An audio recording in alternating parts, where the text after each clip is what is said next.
Abrimos la palabra del Señor en esta mañana en el Evangelio de Mateo. Esta porción del Evangelio de Mateo, que nosotros conocemos con el nombre del Sermón del Monte, inicia en el capítulo 5, el capítulo 6 y el capítulo 7 de este Evangelio. Vamos a leer esta mañana solamente los 12 primeros versículos. Y no porque vayamos a predicar de esos 12 primeros versículos, porque aquí hay 12 sermones en cada uno de esos versículos, sino porque hoy lo que vamos a hacer es una introducción del tema del Sermón del Monte. Y queremos ubicarlo para que usted pueda enriquecerse y podamos entender por qué fue pronunciado este sermón en el día, en la hora y en el lugar que fue dictado por nuestro Señor. Dice así Mateo 5, a partir del verso 1 y hasta el verso 12. Viendo la multitud, subió al monte, y sentándose vinieron a él sus discípulos, y abriendo su boca les enseñaba diciendo: Bienaventurados los pobres en espíritu, porque de ellos es el reino de los cielos. Bienaventurados los que lloran, porque ellos recibirán consolación. Bienaventurados los mansos, porque ellos recibirán la tierra por heredad. Bienaventurados los que tienen hambre y sed de justicia, porque ellos serán saciados. Bienaventurados los misericordiosos, porque ellos alcanzarán misericordia. Bienaventurados los de limpio corazón, porque ellos verán a Dios. Bienaventurados los pacificadores, porque ellos serán llamados hijos de Dios. Bienaventurados los que padecen persecución por causa de la justicia, porque de ellos es el reino de los cielos. Bienaventurados sois cuando por mi causa os vituperen y os persigan y digan toda clase de mal contra vosotros mintiendo. Gozaos y alegraos, porque vuestro galardón es grande en los cielos, porque así persiguieron a los profetas que fueron antes de vosotros. Padre, oramos una vez más. Nunca debemos de cesar de orar e invocar tu nombre. Te ruego, Padre, como tu palabra nos enseña en el libro de Efesios capítulo 1, verso 15 en adelante, que nos des espíritu de sabiduría y de revelación en tu conocimiento, y que abra los ojos de nuestro entendimiento, Señor, para comprender, Señor, los misterios que tu palabra tiene, las enseñanzas ocultas que son las que realmente enriquecen. En el nombre poderoso de Jesús lo hacemos. Amén. Les decía, amada iglesia, estamos grabando este mensaje, posiblemente va a ser transmitido en algún momento por la televisión. Así es que si me dirijo al que está en casa y luego viendo este mensaje, aunque sea días después, les saludamos y esperamos que como los que estamos aquí, que la palabra que va a ser predicada también te bendiga en cualquier momento que la escuches. Y gracias por acompañarnos. Este sermón tiene varias particularidades. Es un sermón que empieza con la palabra bendecido. Ahí en el verso 3, bienaventurados. Bienaventurados es la palabra original que se traduce por bienaventurados en griego es Makarios. Y Makarios se puede traducir como bienaventurado, como felices, como llenos de gozos, como dichosos. Entonces Jesús es el primer sermón que predica en su ministerio terrenal. Y Jesús busca iniciar su sermón con una palabra que es clave. Con una palabra que está puesta ahí no por casualidad. No es que Mateo, cuando redactó el mensaje, el sermón y lo escribió, no es que a él se le ocurrió, sino que desde el origen, desde el cielo eterno, estaba determinado que la primera palabra que Jesús iba a pronunciar en su primer sermón terrenal iba a ser bienaventurados, felices, dichosos, llenos de gozo. Y es interesante empezar a ver en este sermón que el sermón empieza con bienaventurados, pero termina con ruina. Si usted va a la última palabra, el Sermón del Monte son 109 versículos. Tiene 48 el capítulo 5, 34 el capítulo 6 y 27 el capítulo 7. Si usted lo suma son 109. Y la primera palabra es bienaventurado. Y la última palabra es ruina.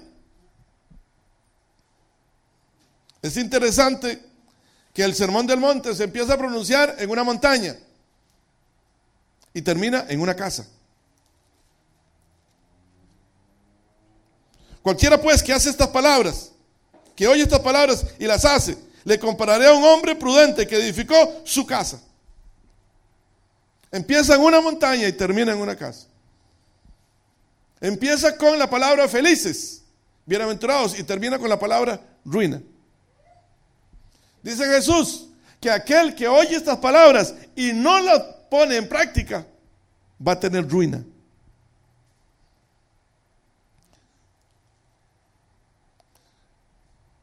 El Antiguo Testamento, realmente el plan de Dios se empieza a desarrollar a partir de la manifestación del Padre en el monte Sinaí, en trueno y en relámpagos. ¿Y sabe cómo termina el Antiguo Testamento? Libro de Malaquías, capítulo 4, verso 6. La última palabra del Antiguo Testamento es maldición. Empezó el Antiguo Testamento, empezó el plan de Dios con el hombre, con el pueblo de Israel, empezó con truenos y con relámpagos en el monte Sinaí y terminó advirtiendo maldición. Entonces ahora podemos nosotros entender que cuando Jesús predicó el Sermón del Monte, es la prolongación de lo que el Padre quiso predicar en el monte Sinaí al pueblo de Israel. Pero el pueblo de Israel no quiso escuchar al Padre, sino que le dijo a Moisés: sube tú, que te hable a ti, y tú nos dices a nosotros qué te dijo a ti. Y por eso tenemos los 10 mandamientos. Pero el propósito del Padre no era prolongar 1400 años para predicar el Sermón del Monte. El Padre quiso predicarlo personal y directamente a él, al pueblo de Israel, desde que estaba en el Sinaí. Pero ellos dijeron: no sea que lo escuchemos y perezcamos. Mejor Moisés, sube tú, porque nosotros estamos llenos de pecado. Y ese fuego y esos truenos nos van a consumir.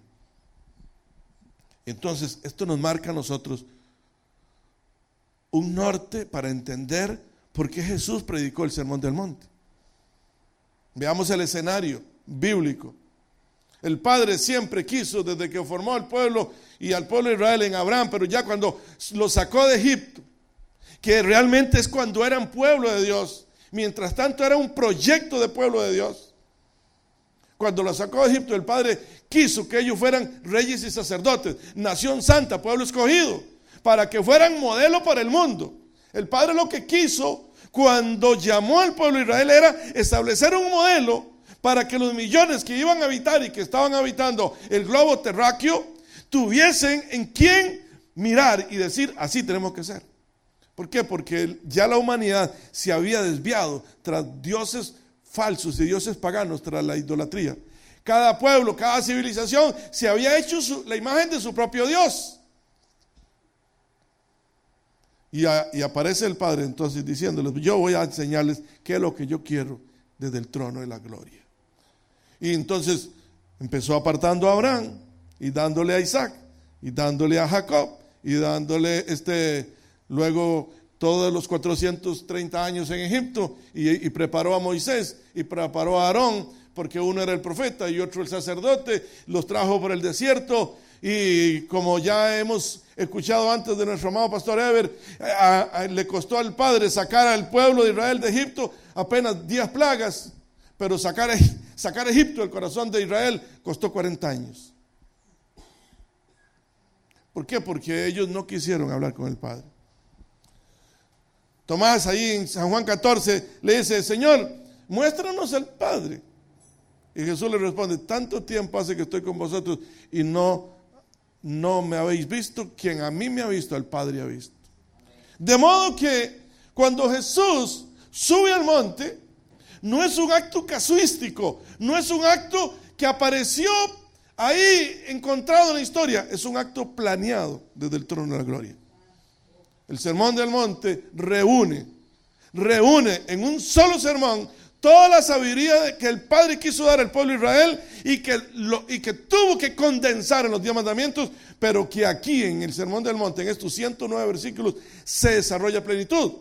De modo que usted va a observar que todo el Evangelio, todas las cartas, que se siguen después y los mismos evangelios que siguen después aquí en el Nuevo Testamento es un desarrollo individualizado de los principios del Sermón del Monte. Diríamos entonces, si nos aprendemos el Sermón del Monte, es como que nos aprendiéramos los 10 mandamientos y los aplicáramos. Pero el Señor dijo, a mi pueblo le fue muy difícil entender 10. Entonces voy a darle ahora un sermón más amplio. Y nos sigue siendo difícil entenderlo. Mire el contexto en que está Jesús. Dice el libro de Filipenses, capítulo 2, versos 5 al 8, que el Señor, teniendo como poca cosa que aferrarse, el ser igual que Dios, se despojó a sí mismo. Jesús, estando en el trono de la gloria, pudieron ver cómo la creación del hombre con Adán y Eva fue ganada por el pecado. Eva desobedeció y Adán desobedeció y el pecado entró en la humanidad. A partir de ahí, entonces empieza el Señor, empieza el Padre a diseñar un plan para recobrar la creación, que es la niña de sus ojos, que había sido ganada por el pecado. Y entonces nosotros leemos en capítulo 1 que el Señor dice, y haremos al hombre. Ese haremos nos pareciera como que ¿por qué está en plural? Si solamente Jehová es Dios uno. Pero desde ahí se nos está diciendo que el Padre está dentro de sí mismo, tiene al Espíritu Santo y al Hijo. Entonces habla en plural. Incluso cuando el hombre es puesto sobre la tierra, dice que a imagen y semejanza de Dios nos hizo. Y solamente se hizo un hombre, Adán. Entonces nosotros nos damos cuenta que cuando el Padre hace dormir a Adán para sacar una costilla, realmente el texto original lo que dice es que lo hizo dormir y le sacó su mitad. Porque cuando Adán fue puesto sobre la tierra, tenía los dos sexos en sí, porque era la imagen del Padre. Padre es varón y hembra. Varón y hembra los hizo. A imagen de Dios los creó, varón y hembra. Pero cuando Adán se ocupó de ponerle nombre a todos los animales, el Padre se dio cuenta que no es bueno que el hombre esté solo. Entonces sacó su otra mitad de su interior. Y por eso es que él dice, por eso es que la palabra dice, que cuando la pareja se una, es una sola carne. Es la misma carne original. Volvemos a ser uno. Por eso es que el matrimonio es tan sagrado en el trono de Dios. Y por eso es que hoy nos levantamos contra todos estos movimientos de diversidad y de perversión que quieren decir que el matrimonio puede ser entre personas del mismo sexo. Porque el hecho de que seamos de sexos opuestos es para recuperar el solo cuerpo en el cual el Señor nos hizo originalmente. Entonces, cuando el Señor dijo hagamos, empieza un anuncio que hasta en Isaías se pronuncia, en Isaías 6, que el Señor dice, ¿y quién irá por nosotros? Entonces Isaías muy valiente dice, yo iré al Señor, envíame a mí. Pero realmente era un monólogo del Padre. Jesús ya dice Filipenses, se estaba despegando del Padre. Pero tenían que esperar que el pueblo de Israel actuara para ver cómo se desenvolvía, para ver si podían aplicar los principios de la palabra y para ver si podían modelar un tipo de hombre que reemplazara el error de Adán y Eva. Y pasaron los siglos y el pueblo de Israel cayó cada vez más en la idolatría. Pactaban con pueblos vecinos y cada vez más idólatras. Y cada vez más se olvidaban del Dios del cielo, del Padre eterno. Y Jesús seguía, dice, si usted lo lee en Filipenses, dice que no tuvo cosa como que aferrarse a ser igual que Dios, sino que, y lo leo mejor, porque la memoria a veces me traiciona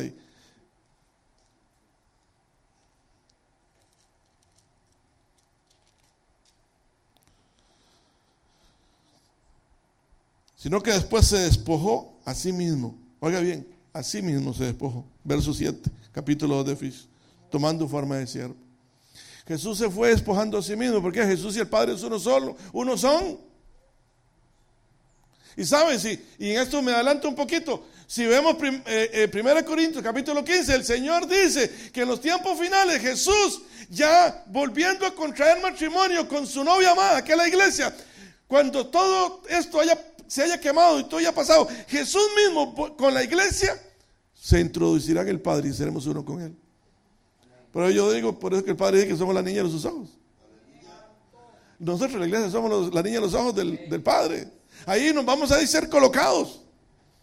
Y entonces, pero cuando el Padre pudieron constatar o comprobar, déjeme decirlo de esta manera, que el pueblo de Israel no pudo modelar un hombre perfecto para que fuese ejemplo para el mundo, entonces fue necesario que Jesús se despojara de sí mismo y se convirtiera en hombre.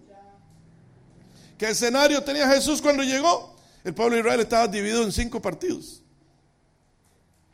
No la Liga y Saprissa, ni Barcelona, ni Real Madrid, no, eran otros partidos diferentes. Había 5 partidos: los fariseos, los saduceos, los esenios, los celotes y los herodianos. 5 partidos. Cada uno quería alcanzar la libertad de Israel, porque Israel tenía 100 años de haber caído cautivo bajo el imperio romano. 100 años. Los 200 años antes del imperio romano, y usted lo lee ahí, unos libros que en la escritura conocemos como deuterocanónicos, Israel había caído en manos de los macabeos, que fueron hombres fratricidas, exterminaban el pueblo de Israel, y eran de los mismos. Luego, 100 años antes de Cristo, cayeron bajo el imperio romano, y entonces todos estos 5 partidos querían liberarse del yugo opresor, y todos esperaban a un Mesías que ya estaba prometido y anunciado y profetizado, que iba a nacer de una virgen, que iba a nacer en Belén, que iba a tomar el cetro de David. Y David era un rey de guerra, un rey victorioso. Y entonces el pueblo de Israel estaba atento a que entrara ese rey, montado en un caballo blanco, iba a exterminar a todos los pueblos de la tierra y los iba a poner a ellos como cabeza y no como cola. Ese es el modelo que tienen en la mente. Y llega Jesús, se encarna en María, nace como hombre y empieza a crecer como un niño. Y espera 30 años. Espera 30 años, que son los años del sacerdocio. Espera 30 años y empieza entonces su ministerio. Va donde Juan, y Juan ya está bautizando. Jesús va donde Juan y Juan lo bautiza. No, yo no puedo. Tú eres el que me debe de bautizar a mí. Jesús le dice, es necesario que se cumpla toda justicia. Y justicia, lo hemos estado explicando en otros momentos, lo que significa es necesario que se cumpla la palabra, porque la palabra profética había anunciado que Jesús, así como iba a empezar el ministerio, iba a ser investido del poder del Espíritu Santo. Pero Jesús en su justicia, tenía primero que ir y vencer a Satanás. Y por eso los 40 días en el desierto, los 40 días, lo que sabemos, los 40 días de ayuno, que Satanás vino a tentar a Jesús, y vino con la misma astucia que llegó de Eva, a tentarlo para seducirlo y abortar el plan de salvación. Jesús resistió y entonces empezó a caminar por los pueblos de alrededor después de pasar esto, y las primeras palabras que dijo, pero no fue un sermón, sino las primeras palabras que dijo, anunciándose él como hombre, como enviado de Dios, es: arrepentido, porque el reino de los cielos se ha acercado. Y mientras tanto, los fariseos andaban diciendo, hay que cumplir la ley al pie de la letra. Los saduceos decían, nosotros tenemos que ganar y obtener el poder y eliminar a los otros más que nos compiten, porque no hay resurrección de muertos, y tenemos que enseñarle al pueblo de Israel que no hay resurrección de muertos. Los herodianos decían, no, nosotros tenemos que ganar el poder, porque Herodes construyó este magnífico templo en 40 años y tenemos que honrar su memoria y su esfuerzo. Los esenios dijeron, no, estos andan muy en la carne, están peleando mucho entre sí, vamos a ir a retirarnos, y se retiraron a las cuevas, que ahora en la década del 40 del siglo anterior, en 1940, aparecieron lo que se llama los libros de Qumran, de las cuevas de Qumran, que eran las cuevas donde ellos habían establecido una especie de vida conventual, un retiro.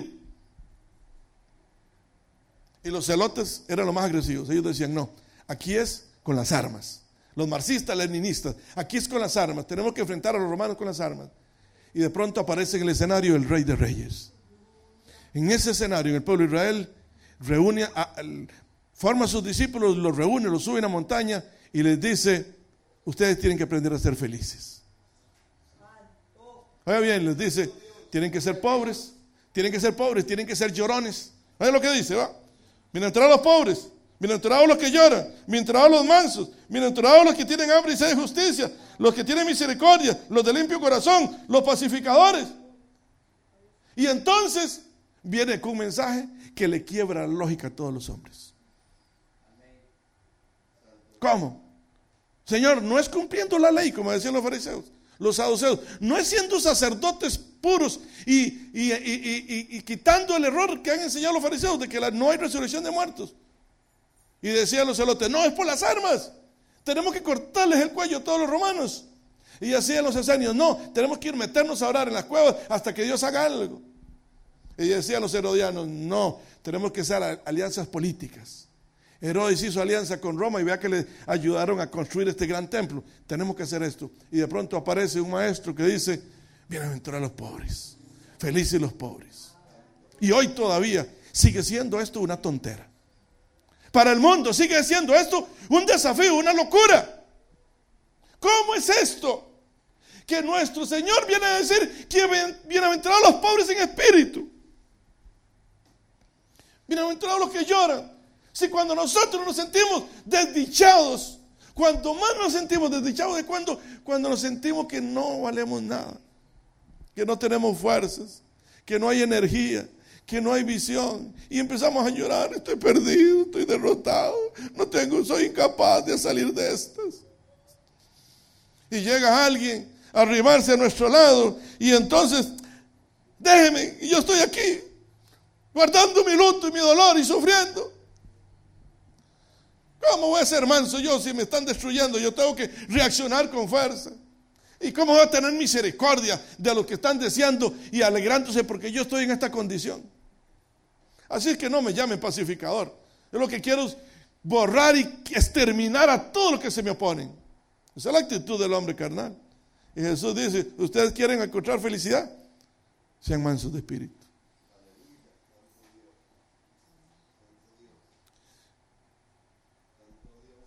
Si alguien te pide el manto, dale la capa. Si alguien te golpea por una mejilla, ponle la otra. Si alguien te exige caminar una milla, camina dos. Porque ustedes tienen que ser sal y luz para este mundo. Entonces el sermón del monte vino a romper y a quebrar, y todavía hoy al mundo es locura. Tanto que algunos movimientos teológicos dicen que el sermón del monte solo va a poder ser puesto en práctica y vivido en el milenio. Y algunos lo que hacen es decir, no, el sermón del monte es para los judíos. Porque vea que Mateo escribió en hebreo y escribió para los judíos. Y la iglesia de Cristo sigue gravitando entre sí, es o no es correcto, porque no hemos profundizado en el sermón del monte. Y la misión que tenemos en estos meses que empiezan hoy es que nos adentremos en el río del agua viva que este sermón tiene para que nuestra vida sea transformada, para que nuestra vida sea renovada, para que entremos a formar en nosotros un modelo de ser humano que realmente sea luz para las tinieblas que están afuera. Las tinieblas, nosotros no tenemos necesariamente que apagar las tinieblas retroceden cuando la luz llega. Hasta en la casa, usted prende un bombillo y están oscuras, y prende el bombillo y ya ahora hay luz. Las tinieblas desaparecen. El problema de las tinieblas no es las tinieblas, el problema es que no haya luz. Y el problema de que la comida sea insípida no es que esté mal hecha, es que hay que ponerle salsita. Por eso nosotros debemos de ser sal para la tierra. Por eso Jesús dice, cuando cierra el sermón, que les decía, empiezas con la palabra felices y termina, fue grande su ruina para aquel que edificó la casa sobre la arena. Es decirle, aquel que oye estas palabras y no las pone en práctica, ya después de que la escuchó, digámoslo en lenguaje contemporáneo, salao, porque ya está advertido. Entonces esta palabra, luego Jesús van a decir que esta palabra es palabra de salvación para los que creen, pero es palabra de juicio para los incrédulos.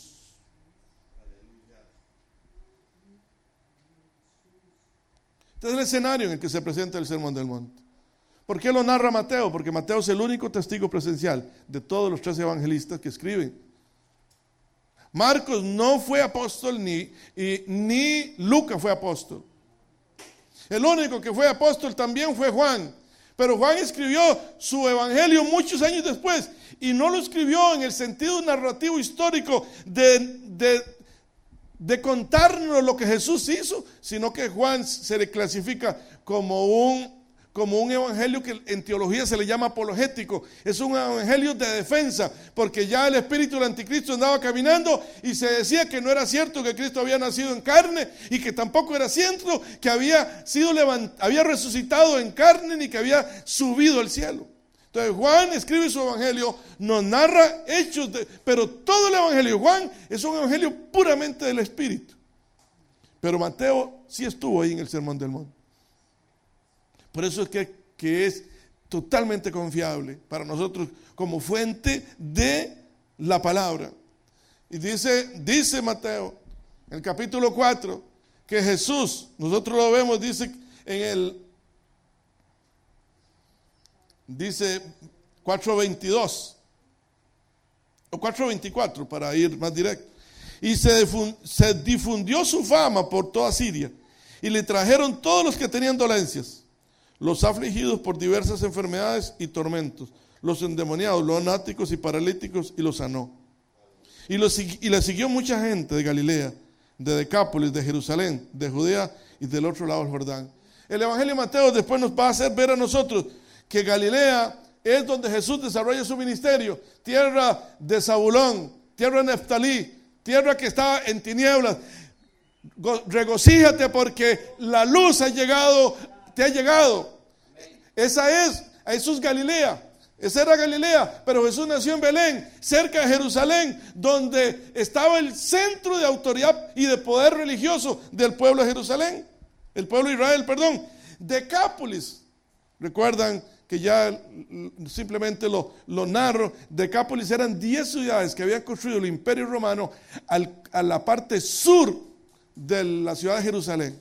Las habían construido para acercar a Jerusalén y que todos los que venían a visitar a Jerusalén no llegaran a adorar a Jerusalén, sino que se quedaran en estas 10 ciudades. Ahí en Decápolis es donde estaba el endemoniado Gadareno. Era una especie de 10 ciudades planificadas y construidas para distraer al turista que llegaba a adorar a Jerusalén. Después, Judea era la tierra donde estaba ubicado Jerusalén.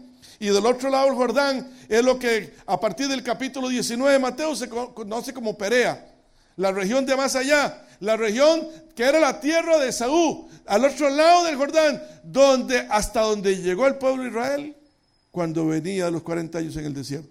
Hasta ahí se le permitió llegar a Moisés y mirar la tierra prometida. De todas esas regiones, entonces ahora Jesús tenía seguidores de todo el pueblo de Israel. Y diríamos nosotros, la lógica es que se deje coronar como rey. Ya lo respetan, ya lo aman, ya lo persiguen por los milagros. Recuerden que cuando eso no habían hospitales, lo hemos dicho en otro momento, no habían hospitales. Jesús era un hospital ambulante. Sanaba y sanaba al instante. Por eso la gente lo seguía. Por eso es que ahora los hospitales son una bendición, pero también para el que no tiene fe, no son de bendición. Porque la primera respuesta es ir al hospital. Y la palabra dice que lo primero que tenemos que hacer para que no nos pase lo de aquel rey, si mal no recuerdo Ezequías, es que primero buscó a los médicos y no buscó al Señor. Jesús está en este escenario, entonces, vuelvan a pensar en esto, amados. El Imperio Romano gobernando Jerusalén. 5 partidos dentro del mismo pueblo de Israel, el pueblo dividido, queriendo liberarse de esa opresión por diferentes métodos. Y aparece Jesús y la gente está sedienta de Jesús, porque viene a traerles sanidad y liberación de demonios, y viene a darles un nuevo mensaje. Y entonces Jesús dice la palabra que lo que hace es que viendo la multitud, verso 1, y si uno va a los originales de estos conceptos, viendo, no era así fijándose en la multitud, era mirándola de lejos. Viendo la multitud que se le acercaba a él, Jesús se dio cuenta de algo. La gente me persigue ya porque está recibiendo beneficios míos, pero yo tengo que venir a cumplir el propósito del cielo, que es darles un nuevo mensaje, la palabra. Viendo la multitud. La multitud, estos días me he dedicado a los conceptos originales, nada más decirles lo siguiente.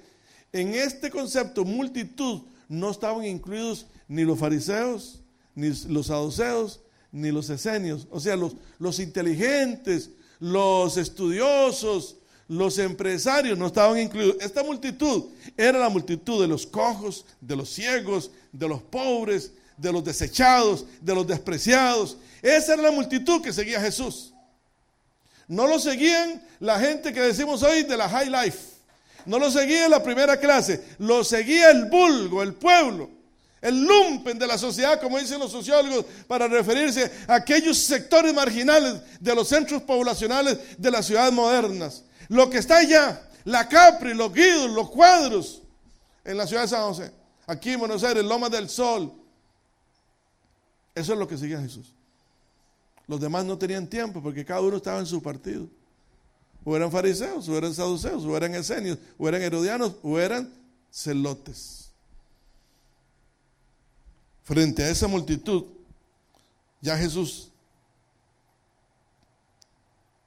dice que subió al monte. Cuando vamos a la palabra subir, es que iba adelante de sus discípulos. No es como que se fue precipitadamente corriendo para que después los discípulos llegaran, no. Él iba encabezando a los discípulos y se los llevó hacia el monte. Se dice en Galilea que son unos montes que existen a la par del lago Galilea, que son unos montes que hacen ver, cuando están verdes, si estás en el lago, hacen ver como un jardín en esa montaña. Una imagen similar a la que tenemos los que viajamos del sur a San José cuando bajamos Cartago y vemos aquella parte de Tierra Blanca, Cartago, que se siembra tan lindo en parcelas de 1 hectárea, media hectárea, y uno ve eso tan precioso cuando lo están preparando. Eso es más o menos la misma imagen que se forma en la tierra de Galilea, de aquellos que están en el mar y miran hacia el monte donde Jesús llevó a sus discípulos. Subió al monte. ¿Por qué Jesús subió al monte? Si era más fácil que hacia abajo. ¿Para qué el esfuerzo de subir al monte? Jesús subió al monte porque aquí nos está diciendo que en las partes altas es donde espiritualmente se toma autoridad. Saben ustedes que cuando los suquias y estos, aquí vienen los suquias, aquí vienen los chamanes de Talamanca, aquí a Buenos Aires, a los territorios indígenas, aquí de Salitre y de Ujarrás. ¿Y sabe dónde se estacionan? En las partes altas. Y dicen que llevan unas candelas grandes, de esas que usan para los funerales. Y las encienden y empiezan a hacer sus invocaciones espirituales en las partes altas, para que no haya bendición para Buenos Aires. Por eso nosotros estamos en la dirección de ir y buscar una parcela especial por ese lado de subiendo para Olán, para empezar a orar y a destruir todo poderío que las tinieblas ha tenido sujeta a este cantón, porque es uno de los cantones más hermosos del país y los que está en mayores dificultades y desafíos. Pero es que no había un pueblo de Dios que clame. Clamamos desde aquí abajo y tenemos que saber como Jesús hizo, subir al monte y sentándose. Todas estas palabras están especialmente seleccionadas, sentándose. Sentarse era la actitud que tomaba el maestro griego. Ellos se sentaban para que cuando alguien hablaba sentado, significa que estaba hablando con autoridad. ¿Por qué? Porque así el Padre está sentado en su trono y el Padre no anda corriendo como loco, como a veces hacemos nosotros. Él está sentado en su trono. Los que participan de educación saben que tienen que sentarse, porque si no el día de 8 horas les es agotador. Hay que sentarse. ¿Y quién es el profesor? El que está sentado en el escritorio. o la que está sentada en el escritorio. Sentada es una posición de autoridad. El mundo hace totalmente lo contrario. Usted ve a los diputados en el plenario que cuando quieren hablar y gritar y vociferar, lo primero que hacen es ponerse de pie y sacan un micrófono que tienen ahora muy bonito y se ponen de pie como para ser más vistos. Pero los que estamos en Cristo entendemos con Cristo que la autoridad no viene de nuestra posición corporal, sino que viene del contenido de lo que digamos. Ese es el mensaje. Jesús se sienta y entonces vinieron a él los discípulos. Oiga, vinieron a él. Jesús dice que subió al monte, pero los que vinieron a él fueron los discípulos.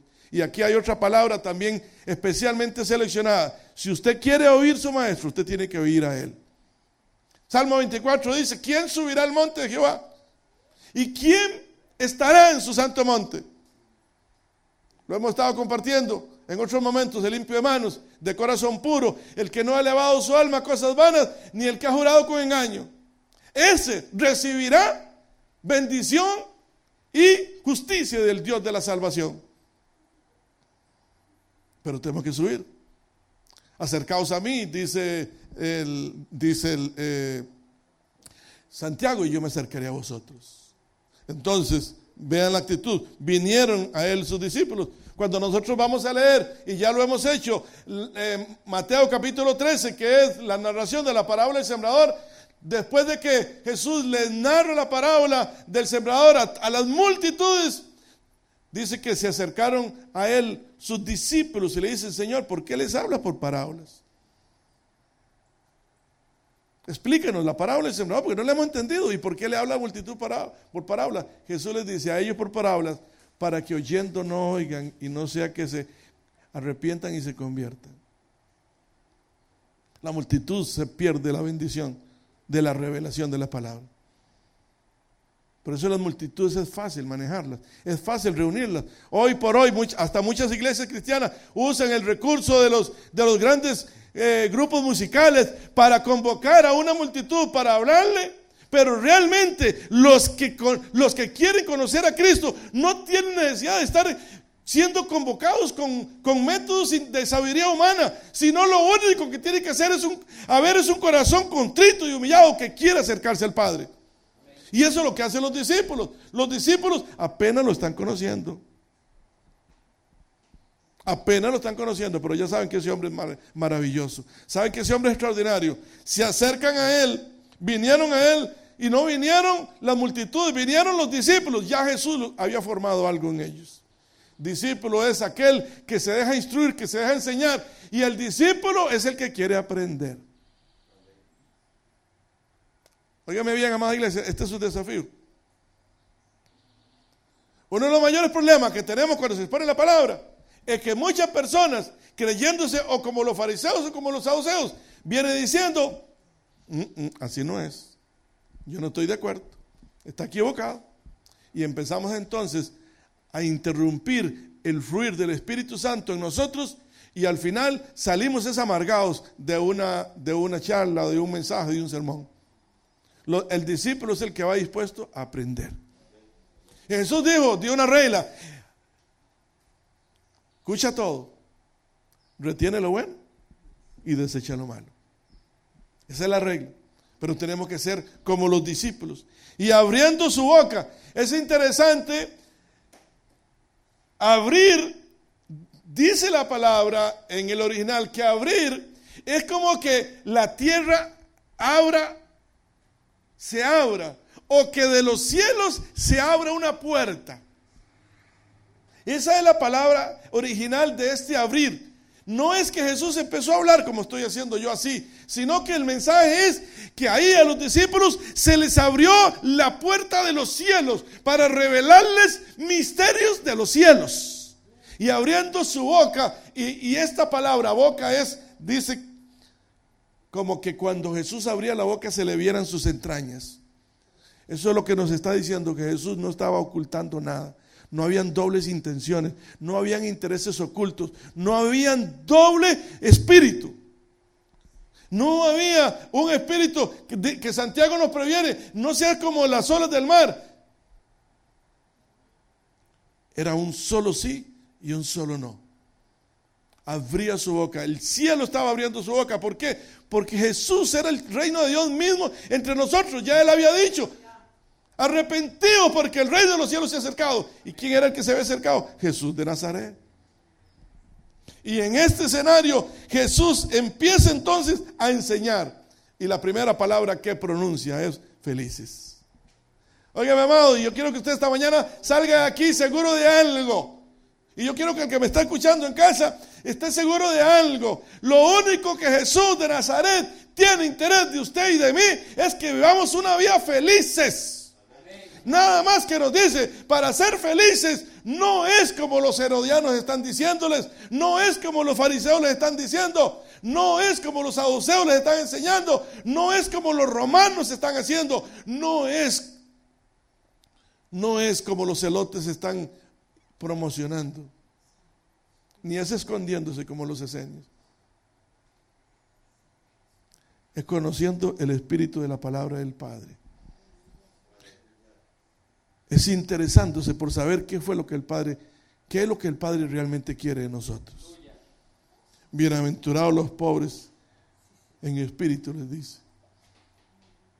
Y esto es como un mazazo a la lógica natural de los hombres.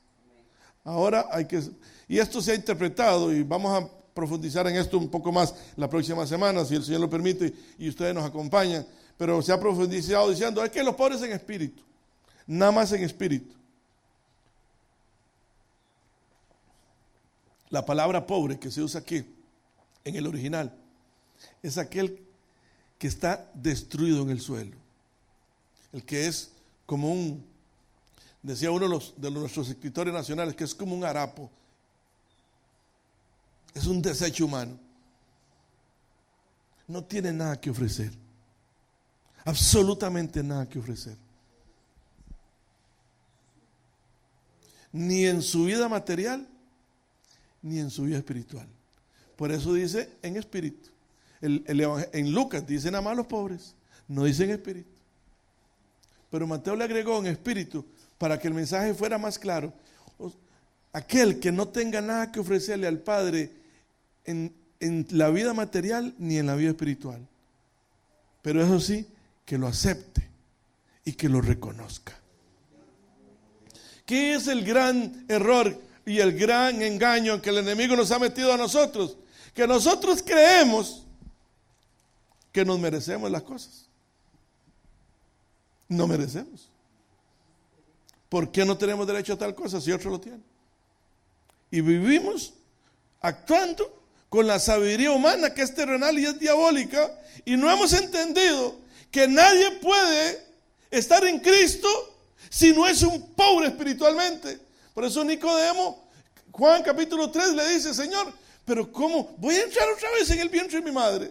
Nicodemo no entendía cómo él, supongo que era un mamulón de 1,90 m por lo menos, yo me lo imagino así, y cómo podía entrar en el vientre de la madre, si la madre seguro medía 1,70, 1,60, eso era imposible, porque la lógica humana siempre va a chocar contra la sabiduría de Dios. Por eso Jesús, oiga bien amado, Jesús lo primero que nos va a decir, mire, ustedes quieren ser felices, tienen que ser pobres en espíritu. Tienen que ser pobres en la vida material y pobres en espíritu. Porque ninguno de ustedes tiene nada que ofrecerme a mí, que soy su Dios y soy su creador. ¿De qué se va usted a volver vanaglorioso? ¿De qué se va a volver vanaglorioso? ¿De qué es alto, qué es fuerte? Yo soy más. ¿De que tiene que comer? Yo hice la tierra y la alimento. ¿De que tiene techo? Yo hice la tierra. ¿De que tiene agua? Yo hice los ríos. ¿De que voy a ver el mar? Yo fui el que lo levanté y le puse fronteras. ¿Qué le vamos a ofrecer a él? Pero no, Señor, yo no bato palmas porque me avergüenza. Pues me dicen panderetero y que me dan ridículo. Y cuando uno está joven, yo me acuerdo la primera vez que yo entré a una iglesia cristiana, amados y amadas, digo esto y sé que está siendo grabado, yo sentía que los talones me pegaban aquí en la parte de arriba de las pompis, para decirlo con esa palabra, de la vergüenza que yo tenía de entrar a la iglesia metodista cuando entré en 1991 por primera vez. Usted sabe, que me vieran a mí, Los amigos míos con los que yo participaba de la vida social y de tragos y de fútbol y de política, que se dieran cuenta que yo entraba a una iglesia evangélica. No, eso era vergonzoso. Yo entré como levantado. Y eso no se me ha borrado de la mente. Siempre, Pablo dice, nunca olvides de dónde nos rescató el Señor. Siempre me acuerdo, qué vergüenza tengo ahora de haber tenido vergüenza yo. Orgulloso de haber estado, de haber entrado a la iglesia a conocer de la palabra del Señor. Satisfecho, agradecido con el Señor. Pero no. Por eso Jesús viene y lo primero que hace, trae como un mazo. Yo sé porque es un mazo del cielo, nunca lo he podido ver. Y nos da por la pura frente.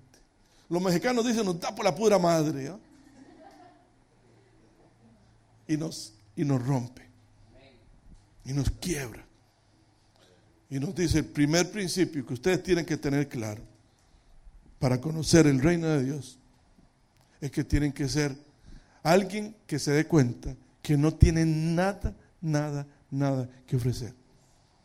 Porque si usted deja que esta carne se sienta fortalecida, y si usted cree que cuando usted se dobla delante del Padre, usted está haciendo un esfuerzo que el Padre no se merece, si usted cree que su alma debe ser alimentada con filosofías y con conocimiento científico para poder tener una vida victoriosa y una vida de fama y de dinero, usted puede hacer eso y yo no se lo impido, pero usted no es digno del reino de los cielos. Por eso Jesús viene a romper con todos los paradigmas, viene a romper con todos los esquemas. Cuando empieza a pronunciar el Sermón del Monte, rompe con todo. Y todavía hoy en el mundo de Cristo tiene que seguir rompiendo. Por eso el Sermón del Monte ha sido desechado, amados. Y voy terminando por cuestiones del tiempo. Ha sido desechado. Y la iglesia lo ha tenido metido en un cubículo de biblioteca. Gracias, amado. Y algunos sí oyen decir, y algunos sí estudiamos así. Hay que orar por los enemigos, bendecir a los que nos maldicen. Solo usted sabe que yo orar porque me está metiendo fuego a la casa y me está tirando piedras. ¿Por qué yo orar por él? No, hombre. Que ojalá que se lo lleve el diablo. ¿Recuerdan el chiste ese? Eso es anecdótico, pero a una señora que oraba y que le decía, Señor, porque para el marido se le portaba mal, Señor, conviértelo. Señor, si no lo conviertes, llévatelo. Y si no te lo llevas, te lo mando yo. Porque siempre queremos solucionar los problemas de nuestra manera. Y Jesús viene a romper lo primero que hace, amado. Oigan, el primer mensaje de Cristo Jesús como hombre en la tierra es: hagan lo mismo que yo hice. Por eso Pablo dice en Filipenses: hay en vosotros el mismo sentir que hubo en Cristo Jesús. Cuando en nosotros hay ese sentir, las relaciones entre nosotros se mejoran. Porque ya yo no voy a pensar, mira, me arrugó los ojos, habló mal de mí, me vio mal, me está menospreciando, me están rechazando. Entré a un lugar y están hablando y se quedan callados. De hecho estaban hablando de usted, pero ¿por qué se resiente? Alegres, estaban hablando de usted. El problema es que estuvieran hablando mal, si usted les da margen. Pero somos tan sensibles, somos tan delicados, que edificamos un hombre en nosotros y no conforme a la imagen de Cristo Jesús. Cierre sus ojos, por favor. Damos gracias al Señor por esta mañana. Padre, en este primer día que esta iglesia, Comunidad del Calvario, se reúne en culto dominical, Señor,